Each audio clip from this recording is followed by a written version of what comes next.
বান্দীদেরকে আর বিনিময়ে যাবতীয় গুনাহ খাতা মাফ করে দাও। তোমার বান্দা বান্দীদের যাবতীয় বিপদ আপদ বালা মুসিবত দূর করে দাও। যারা অসুস্থতায় ভুগতেছে সুস্থতা দান ফরমাও।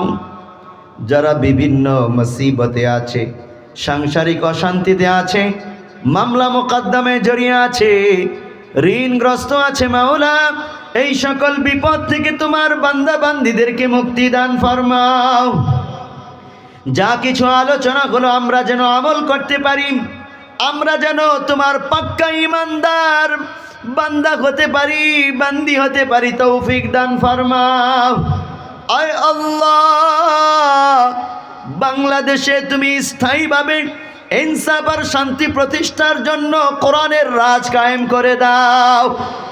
সকল রাজনীতিবিদদের মাথায় কোরআনের